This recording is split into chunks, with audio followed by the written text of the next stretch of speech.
selagi mampu, selagi minat untuk teruskan belajar, teruslah sambung daripada kita menyesal kemudian hari. Baik kita pilih apa yang kita nak daripada sekarang dan kita usaha sehabis baik untuk capai.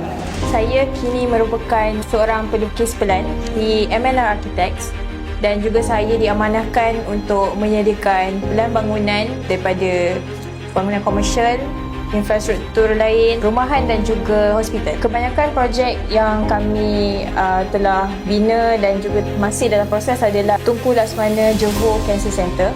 Jadi saya merupakan salah seorang pelukis pelan yang terlibat dalam projek ini. KYPJ menawarkan saya peluang belajar daripada apa yang saya minat, iaitu diploma seni bina, hasil daripada pembelajaran yang diberi oleh tenaga pengajar kita.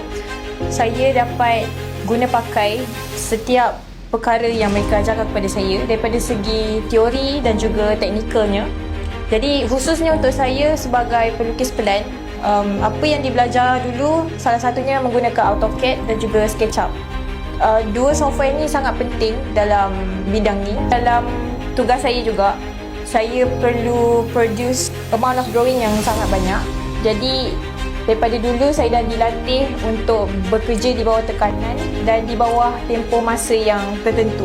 Itu menambahkan lagi saya punya kemahiran dan juga kepantasan melakukan kerja.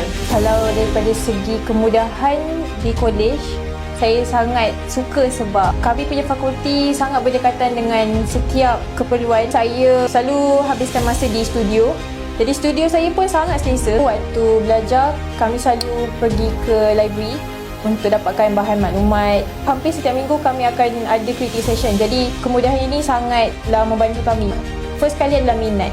Kalau kita tak ada minat untuk kita teruskan dalam apa yang kita nak belajar, pada saya itu akan jadi satu penyesalan. Nasihat saya, graduate college ini telah mendapat tempat daripada pelbagai firm dan juga tempat kerja dengan gaji yang berpatutan. Kami dapat menyumbang kepada kemajuan negeri Johor. Seperti saya dan juga kawan-kawan telah dapat kerja yang alhamdulillah kami boleh cakap kerja apa yang kami nak. Jadi jangan risau. InsyaAllah semuanya dipermudahkan. Do the thing that scares you.